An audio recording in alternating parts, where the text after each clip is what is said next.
President Joe Biden condemned the rise of antisemitism sparked by Israel-Hamas war in the U.S. during the annual U.S. Holocaust Memorial Museum's Day of Remembrance ceremony at the U.S. Capitol building. Now, I want to say this. There is antisemitism. It exists. It's a real thing, okay? Last year, we were right here defending our Jewish brothers and sisters because we had neo-Nazis holding up signs on bridges saying that they need to be done away with. And what do? We focused on standing up for their humanitarian rights. And many people pushed back at me and said, Doc, they wouldn't stand up for you, or Doc, they do this or do that. That's ridiculous. I stand up for people because I choose who I stand up for and why. They don't. Nobody does. We have freedom-loving Jewish brothers and sisters who are part of the encampments. They're literally getting arrested as well. They are co-organizing with pro-Palestinian student groups. You cannot dismiss them from this conversation and contextualize it into this very general norm. But right now, the Palestinians are being murdered. Right now, 70% of those being killed in Gaza are women and children. You know, it almost becomes like an all lives matter thing. You know, we have to put focus where the focus needs to be. If you run into a neighborhood and there's one house on fire, we know that all houses matter, but we have to focus on the house that's burning right now. Here's what Biden said. On a sacred Jewish holiday, the terrorist group Hamas unleashed the deadliest day of the Jewish people since the Holocaust. Driven by ancient desire to wipe out the Jewish people off the face of the earth, over 1,200 innocent people, babies, parents, grandparents, slaughtered in their kibbutz, massacred at a music festival, brutally mutilated and sexually assaulted. Thousands more carrying wounds, bullets and shrapnel from the memory of that terrible day they endured. Hundreds taken hostage, including survivors of the Shoah. Now, here we are, not 75 years later, but just 7.5 months later. And people are already forgetting. They're already forgetting that Hamas unleashed this terror. It was Hamas that brutalized Israelis. It was Hamas who took and continues to hold hostages. I have not forgotten, nor have you, and we will not forget. I have more video, but before I go to the next video, Mr. President, nobody has forgotten the terrorism of Hamas, but it seems like Netanyahu has. It seems like the Israeli government forgot, because instead of going after Hamas, they have decided to kill Palestinians in a genocidal manner. That is the reason why there's a response domestically in this nation. There's more. We've seen a ferocious surge of anti-Semitism in America and around the world. Vicious propaganda on social media.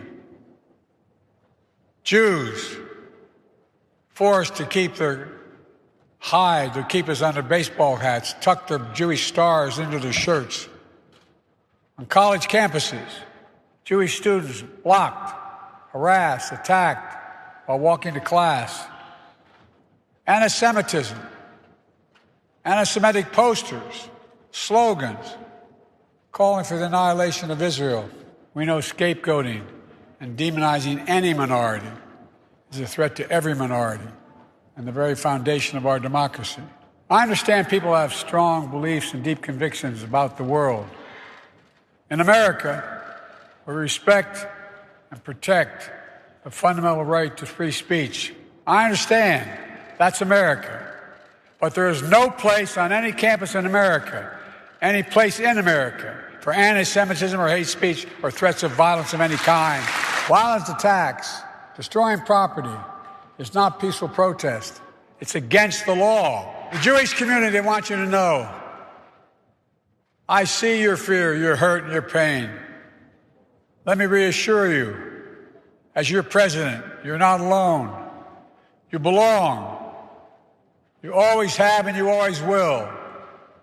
And my commitment to the safety of the Jewish people, the security of Israel, and its right to exist as an independent Jewish state is ironclad, even when we disagree.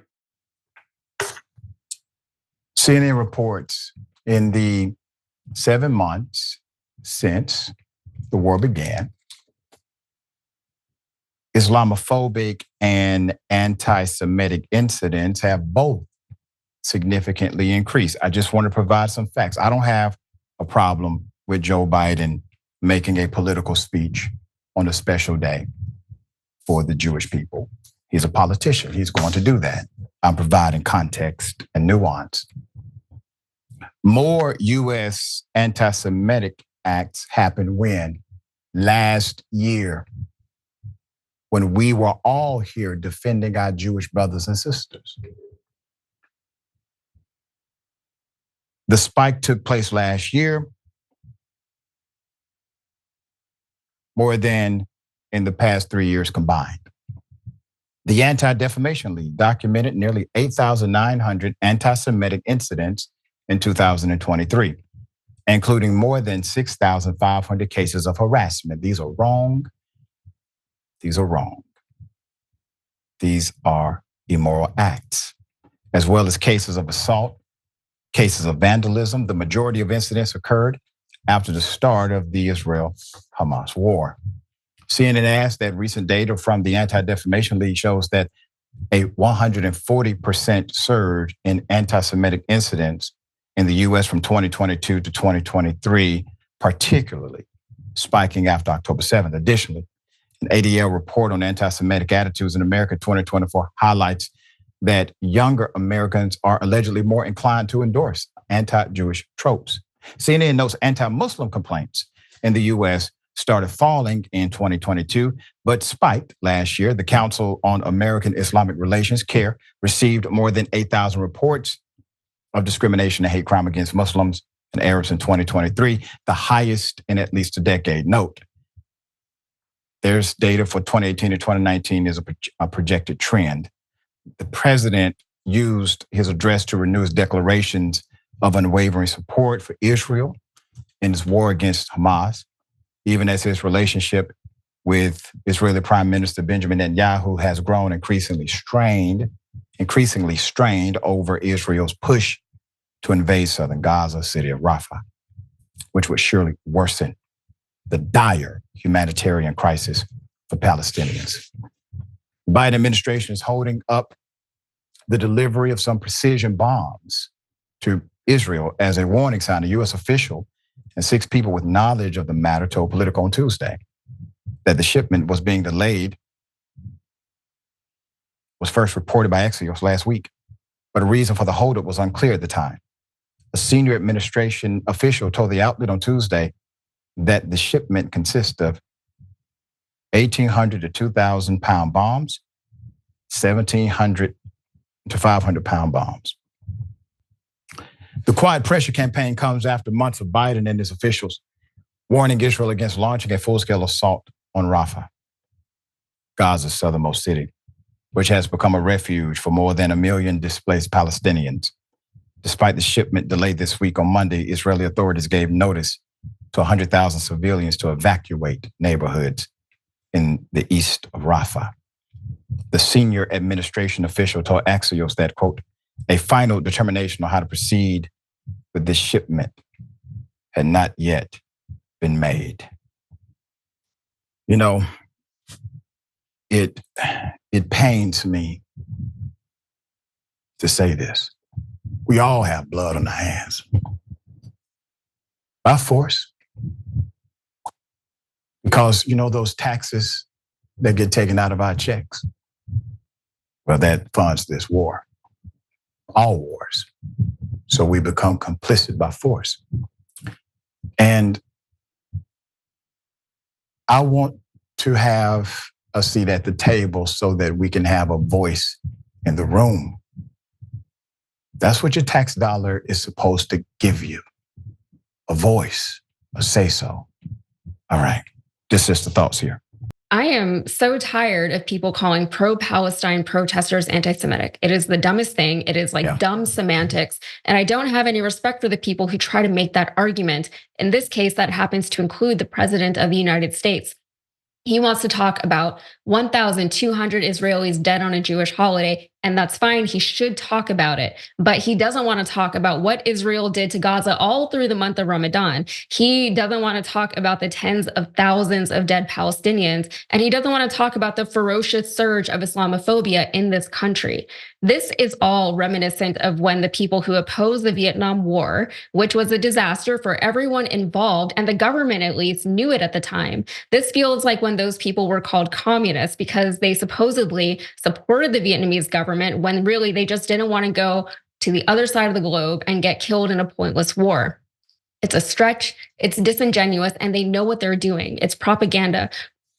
What's more disappointing is that people are actually falling for it. And the thing is, as you mentioned, the people protesting against what is currently happening to the Palestinians at the hands of both the Israeli and American governments, those are the same people who would absolutely oppose any actual instances of anti-Semitism, and they have in the past. If you listen to what the protesters are actually against, the vast majority of them are opposing Israel's not because they hate the Jewish people. Most of them do not hate Jewish people. Some people do, but most people don't. There are plenty of people opposing the Palestinian genocide who are actually Jewish. So calling them anti-Semitic makes no sense. They're opposing the state of Israel because they hate seeing innocent people getting killed, regardless of who those people are and regardless of who is doing the killing. And moreover, they hate seeing their tax dollars funding those killings. It's very simple. The president's apparent inability to grasp that very simple concept is actually an unwillingness to do so. And that unwillingness tells me that the government is trying to deceive us. Right. And well said, the first casualty of war is truth. And you see the propaganda machine in full operation now.